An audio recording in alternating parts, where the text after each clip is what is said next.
Hello friends, मेरे YouTube channel English वे में आप सभी का स्वागत है। तो फिर से एक नई स्टोरी लेकर आई हूँ। चलिए देखते हैं क्या है स्टोरी। और ये शॉर्ट स्टोरी है, ज़्यादा समय भी नहीं लगने वाला है और एक स्टोरी से हम बहुत कुछ सीख सकते हैं। जैसे कि इस स्टोरी में कौन कौन से टेंस का यूज किया गया है, एडवर्ब, एडजेक्टिव, नाउन, प्रोनाउन। तो चलिए वीडियो को शुरू करते हैं बिना देर किए। इसका टाइटल है the rich man's sun.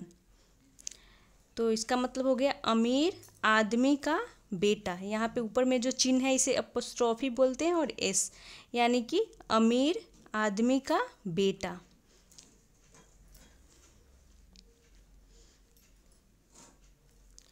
Once there lived a rich man in a village.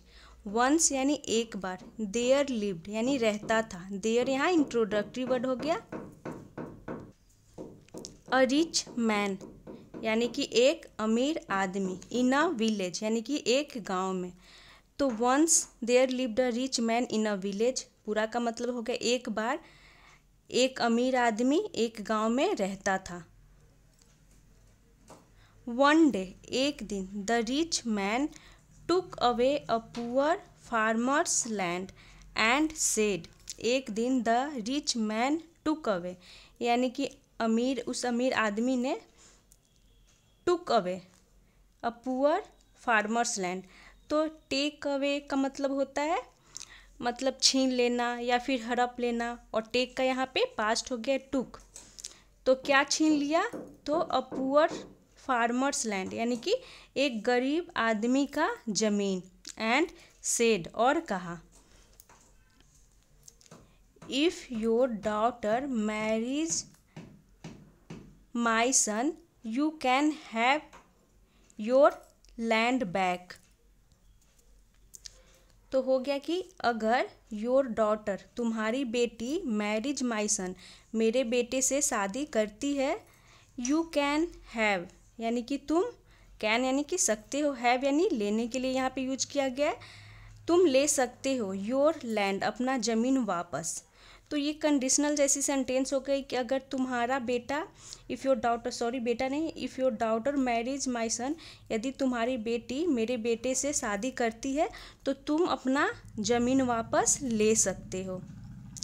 तो गरीब आदमी का ज़मीन जो होता है वो ले लेता है और क्या शर्त रखता है कि अगर तुम्हारी बेटी मेरे बेटे से शादी करता है तो तुम अपना ज़मीन वापस ले सकते हो। तो जो रिच मैन था उसने ऐसा शर्त रखा।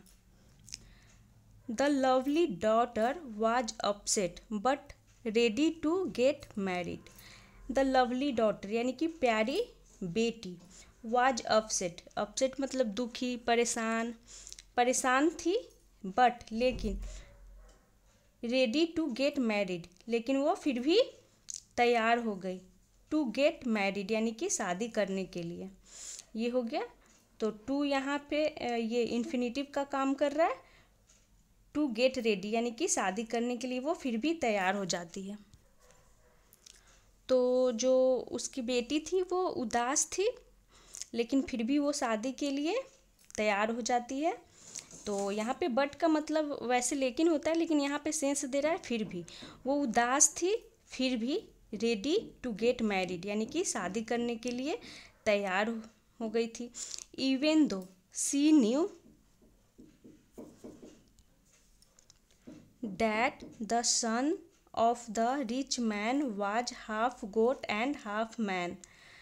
तो इवन दो का मतलब हो गया हालांकि, सी न्यू यानी कि वह जानती थी। सी प्रोनाउन हो गया जो कि उसकी बेटी डॉटर के लिए यूज किया गया है। नो का पास्ट हो गया न्यू यानी कि वह जानती थी कि द सन किसका बेटा, किसका, तो ऑफ द रिच मैन यानी अमीर आदमी का बेटा, वाज था half goat and half man, तो आधा बकरा और आधा क्या था, इंसान था। तो यहाँ पे गोट का मतलब बकरा हो गया क्योंकि उसका बेटा था, मेल था, इसीलिए यहाँ बकरा बोलेंगे। तो उसका जो बेटा था वो आधा बकरा था और आधा इंसान था। जैसा कि इस पिक्चर में है, देख सकते हैं उसका जो पैर है, पूँछ है, वो एक बकरा जैसा है और ये पूरी तरह से इंसान के जैसा भी है। सो इसीलिए द मैरिज टुक प्लेस, यानी जो शादी थी, टुक प्लेस का मतलब हो गया कि शादी हो गई। तो टेक प्लेस मतलब कोई घटना होना, तो यहाँ पे बात हो रही है शादी की, तो इसका मतलब हो गया कि so the marriage took place, यानी कि इसीलिए शादी हो गई।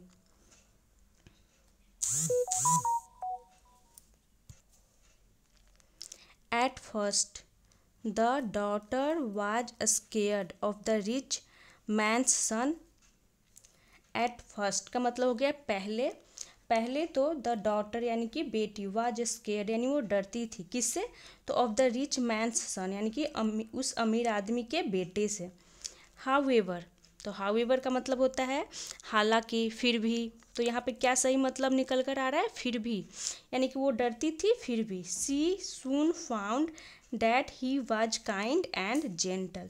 सी सून फाउंड यानी कि उसे जल्द ही, फाउंड का मतलब यहाँ हो गया पता चलने से। वैसे तो फाइंड मतलब ढूंढना होता है, लेकिन यहाँ पे फाइंड का मतलब होता है पता चलने से हो गया, और फाइंड का पास्ट हो गया फाउंड। लेकिन जल्द ही उसे पता चला कि ही वाज, वह था।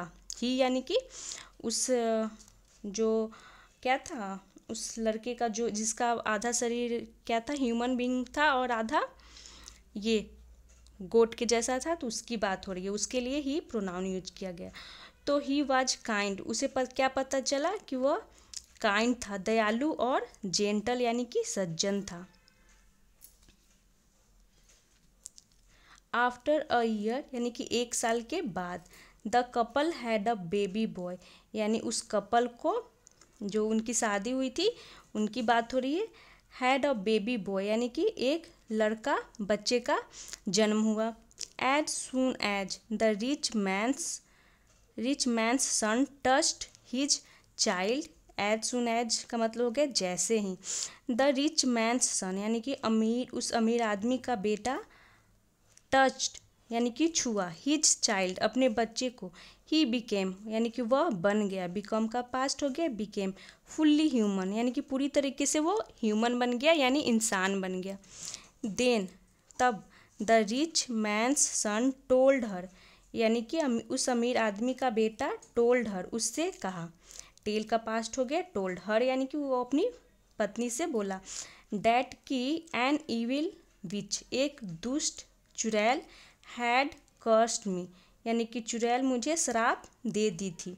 तो यहाँ पे हैड के साथ ये कर्स्ड थर्ड फॉर्म में पास्ट परफेक्ट। हिम यानी कि उसे श्राप मिल गया था। Only the true love of a lady and the birth of his first child wood free him. केवल द ट्रू लव यानी कि सच्चा प्यार, किसका? तो ऑफ अ लेडी, एक औरत का सच्चा प्यार, और the birth of his first child यानी कि उसके पहले बच्चे का जन्म। वुड फ्री हिम यानी कि उसे फ्री करेगा, आज़ाद करेगा।